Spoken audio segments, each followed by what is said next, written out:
నమస్తే. మనతో పాటు కొత్తగూడెం భద్రాద్రి కొత్తగూడెం జిల్లా పాల్వంచ నాయకులు కూడా ఉన్నారు, టౌన్ ప్రెసిడెంట్. ఒకసారి మాట్లాడదాం. వీళ్ళు ఇక్కడికి కాంగ్రెస్ పార్టీకి మద్దతు కోసం నవీన్ యాదవ్ను గెలిపించడం కోసం అయితే వచ్చారు. ఒకసారి వాళ్ళ మాటలను అడిగి తెలుసుకుందాం. అన్న నమస్తే. ముందుగా సో ఇప్పుడు జూబ్లీహిల్స్ బై ఎలక్షన్ వచ్చిన తర్వాత కాంగ్రెస్ పార్టీ కానీ బీఆర్ఎస్ పార్టీ కానీ బీజేపీ పార్టీ కానీ మేము అభివృద్ధి చేస్తామంటే మేము అభివృద్ధి చేస్తామని చెప్పేసి మాటలు తుంటాలు అయితే పేలుతూ ఉన్నాయి. సో మీరు తిరుగుతూ ఉన్నారు కదా, మీరు ఎప్పుడు వచ్చారు, ప్రజలు ఏమనుకుంటా ఉన్నారు, ఏం చెప్తారు మీరు? కాంగ్రెస్ పార్టీ మీద, ముఖ్యంగా రేవంత్ రెడ్డి గారి మీద ప్రజలు పూర్తి విశ్వాసంతో ఉన్నారు. ఈ ఏరియా ప్రజలు మేము గత రోజు నుంచి ఒక 2 రోజుల నుంచి ఇక్కడ ఉన్నటువంటి పరిస్థితులు అనుకూలంగా పూర్తిగా కాంగ్రెస్కి సపోర్టుగా ప్రతి ఒక్కరు కూడా తమ అభిప్రాయాలు వ్యక్తం చేస్తున్నారు. ముఖ్యంగా ఏదైతే ఈ బస్తీల్లో తిరిగినప్పుడు ఈ రేషన్ బియ్యం కానివ్వండి, ఉచిత బస్ ప్రయాణము, గ్యాస్ సిలిండరు, 200 యూనిట్లు ఉచిత విద్యుత్తు, ఇవి చాలా మంచి స్పందన ఇస్తున్నాయని, ఎట్టి పరిస్థితుల్లో కూడా సానుభూతి ఏమీ లేదు. ఇక్కడ కేవలం కాంగ్రెస్ పార్టీ మీదే సానుభూతి ఉంది. మరొక్కసారి కాంగ్రెస్ పార్టీని ఇక్కడ బలోపేతం చేయాలి. రాష్ట్రంలో మళ్ళీ ఒక 10 సంవత్సరాలు కాంగ్రెస్ పార్టీ కావాలి, రేవంత్ రెడ్డి గారి నాయకత్వాన్ని బలపరచాలనే ఉద్దేశంతో ప్రతి ఒక్కళ్ళు కూడా అందరూ సిద్ధంగా ఉన్నారు. రేపు 11వ తారీఖు జరిగే ఎన్నికలకి పూర్తి చెప్తారు. కొన ఊపిరితో ఉన్నటువంటి బీఆర్ఎస్ పార్టీ ఈ ఎన్నిక నవీన్ యాదవ్ గెలుపుతో పూర్తిగా చచ్చిపోద్దని బీఆర్ఎస్ పార్టీ ఇక మళ్ళీ భవిష్యత్తులో ఆ పార్టీ నామరూపాలు లేకుండా పోద్దని ఈ సందర్భంగా తెలియజేసుకుంటూ ప్రతి ఒక్కరు కాంగ్రెస్ పార్టీకి ఓటు వేయడానికి ఇక్కడ పూర్తిగా ప్రజలు కంకణబద్దులై ఉన్నారు. మేము తిరిగిన ఎక్కడ చూసినా సరే వారికి అనుకూలంగా బ్రహ్మాండమైన భారీ మెజార్టీ దిశగా నవీన్ యాదవ్ గారు గెలుస్తారు.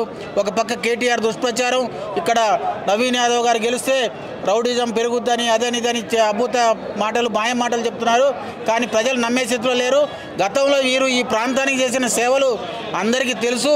నవీన్ యాదవ్ గారు కానీ వాళ్ళ నాన్నగారు కానీ ఈ ప్రజలకి ఎంత మేలు చేశారు, పేద వర్గాలకి ముఖ్యంగా చేశారు. బీసీ వర్గానికి చెందిన అభ్యర్థిని కాంగ్రెస్ పార్టీ ఈరోజు పెట్టింది. ప్రతి ఒక్కరు కూడా ఈరోజు నవీన్ యాదవ్కు ఓటేయడానికి సిద్ధంగా ఉన్నారని తెలియజేసుకుంటూ చాలా సంతోషంగా ఉంది. రానున్న ఎన్నికల్లో బ్రహ్మాండమైన మెజార్టీతో నవీన్ యాదవ్ గెలుస్తారు. ఈ గెలుపుని ఎవరు ఆపలేరు. బీజేపీకి అయితే డిపాజిట్లు కూడా రావు. ఈ సందర్భంగా తెలియజేసుకో, బీజేపీకి అయితే డిపాజిట్లు కూడా రావు. కాబట్టి ఈ దెబ్బతో మరి బీఆర్ఎస్ పార్టీ కూడా కనుమరుగై మళ్ళీ కాంగ్రెస్ మళ్ళీ ఒక విధంగా బీఆర్ఎస్ చెడ్డు కూడా కాదు, కాంగ్రెస్ పార్టీ ఓడిపోతుందన్న భయంతో ఇక్కడ మంత్రులు కావచ్చు, ముఖ్యమంత్రులు కావచ్చు, లీడర్లంతా వచ్చి ఇక్కడ ప్రచారం చేస్తూ ఉన్నారని చెప్పేసి, గెలిచే ఛాన్స్ ఉంటే వాళ్ళు ఎందుకు ఇంతమంది వస్తారని చెప్పేసి విమర్శలు చేస్తూ ఉన్నారు. మీరేం చెప్తారు? కాంగ్రెస్ పార్టీ మీద అభిమానంతో మరియు ఇది మరి రాష్ట్ర రాజధాని హైదరాబాద్లో జరిగే ఎన్నిక కాబట్టి అందరూ అందుబాటులో ఉంటారు కాబట్టి ఒకసారి రౌండ్ రావడమే తప్ప దీని మీద ఇక్కడ పెద్ద ప్రత్యేక శ్రద్ధ పెట్టింది ఏం లేదు. డెఫినెట్గా ఎవ్వరు అవసరం లేదు. కాంగ్రెస్ పార్టీ కార్యకర్తలే, ఇక్కడ ఈ ఏరియా కార్యకర్తలే కాంగ్రెస్ పార్టీని గెలిపిస్తారు. రేపు జరగబోయే ఎన్నికల్లో కాంగ్రెస్ పార్టీ నవీన్ యాదవ్ గెలుపు తథ్యమని మీరు మరి బీఆర్ఎస్ పార్టీ నుంచి మరి జిల్లా అధ్యక్షులు కానివ్వండి, మాజీ మంత్రులు కానివ్వండి, రాజ్యసభ సభ్యులు ఎక్కడెక్కడో వచ్చి ఇక్కడ మకాం వేసి మరి వేయాల్సిన అవసరం ఏందని అడుగుతున్నాం మేము ఈ సందర్భంగా. ఇంకా 6 హామీలు ఏదైతే ఇచ్చావో 100 రోజులు అమలు చేస్తా అన్న హామీలు అట్టర్ ఫ్లాప్ అయిపోయినాయి. 100% కాదుగా 110 మంది కూడా రావట్లేదు అని చెప్పేసి విమర్శలు చేస్తాను. ఇటు ఫ్రీ బస్సు పెట్టారు, కొట్లాట పెట్టారు అని చెప్పేసి ఏది కూడా అమలు కావట్లేదు. ఒక ఫ్రీ బస్సు ఒకటి, రేషన్ కార్డు ఒకటి సక్సెస్ అయింది, రేషన్ బియ్యం సన్న బియ్యం ఒకటి సక్సెస్ అయింది, మిగతా ఏది అమలు కాలేదు. 500 అని చెప్పేసి అన్నారు, కరెంట్ బిల్లు అన్నారు, ఇదన్నీ చెప్పేసి చెప్తా ఉన్నాను. ఏదైతే 6 హామీలు ఇచ్చారో అవన్నీ పూర్తిగా అమలవుతున్నాయి. మీరు ఏరియాల్లో మేము పరిశీలించడానికి వెళ్ళినప్పుడు ప్రతి ఒక్కళ్ళు కూడా సంతోషంగా ఉన్నారు. గ్యాస్ సిలిండర్లు ఉచితంగా, గ్యాస్ సిలిండర్లు 500 రూపాయలకు వస్తున్నాయి, 200 యూనిట్ ఉచిత కరెంట్ వస్తుంది. చివరికి దోబీలకి ఇస్త్రీ కరెంటు కూడా ఫ్రీగా ఇస్తున్నారు. ఇదే కాకుండా మరి రేషన్ కార్డులు, మరి చాలా రేషన్ కార్డులు ఈ మధ్యకాలంలో గత 10 సంవత్సరాల్లో ఇవ్వని రేషన్ కార్డులు ఈ సంవత్సరంలో రేషన్ కార్డులు రావటం పట్ల పబ్లిక్ పూర్తిగా హర్షం వ్యక్తం చేస్తున్నారు. పూర్తి సానుకూలమైన వాతావరణం ఉంది. ముఖ్యంగా ప్రజలు కోరుకుంటుంది ఏంటంటే రేవంత్ రెడ్డి నాయకత్వాన్ని కోరుకుంటున్నారు. రేవంత్ రెడ్డి ముఖ్యమంత్రిగా ఉండాలంటే కాంగ్రెస్ పార్టీ మరొక 10 సంవత్సరాల పాటు ఈ రాష్ట్రంలో పరిపాలించాలని ప్రజలు నిర్ణయించుకున్నారు.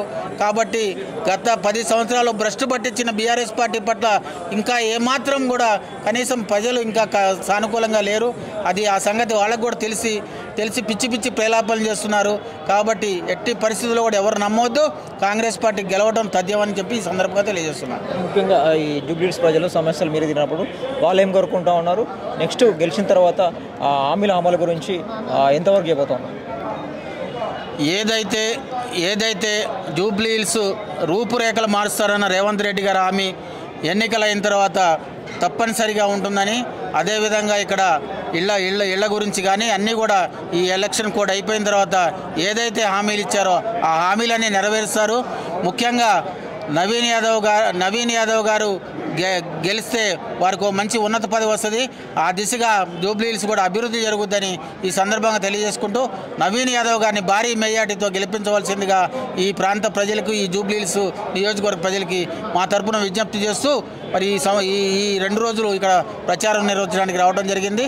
మాకు చాలా సంతృప్తిగా ఉంది, మంచి పాజిటివ్గా ఉంది. ఇక్కడ ఈయన గెలుపుని ఎవరు ఆపలేరని ఒకటి మాత్రం మాకు నమ్మకం ఏర్పడిందని సందర్భంగా తెలియజేసుకుంటాం. ముఖ్యంగా 500 రోజుల్లో మా ప్రభుత్వం రాబోతుంది. రేవంత్ ఆడేది ముఖ్యంగా జూబ్లీ హిల్స్ గెలవడం కోసమే పచ్చి అబద్ధాలు ఆడుతున్నారు. రేవంత్ ఆడేది మోసం అంటే ఇంకా జూబ్లీ హిల్స్ ఎన్నిక గెలవడం కోసం ఇంకెక్కువ పచ్చి అబద్ధాలు ఆడుతున్నారు. నేను లై డిటెక్టర్ కోసము చర్చకు సిద్ధము, సవాల్ విసురుతూ ఉన్నారు. మీరేం చెప్తారు? ఆ చర్చకి సిద్ధంగా అండి, మీరు రండి. లై డిటెక్టర్ పరీక్షకి సిద్ధంగా అండి. మీరు రాష్ట్రాన్ని భ్రష్టు పట్టించింది కవర్ చేయడానికి ఇంకా సమయం సరిపోవట్లేదు వీళ్ళకి. మీరు గత 10 సంవత్సరాల్లో ఏకఛత్రాధిపత్యం, రాజరికం, అహంకారంతో మీకు నచ్చిన పని చేసిండు. కనీసం ఎమ్మెల్యేలకే మీ దగ్గర కనీసం ఇంటర్వ్యూ లేని సందర్భం, సెక్రటేరియట్కి సామాన్య ప్రజలు లేని సందర్భం.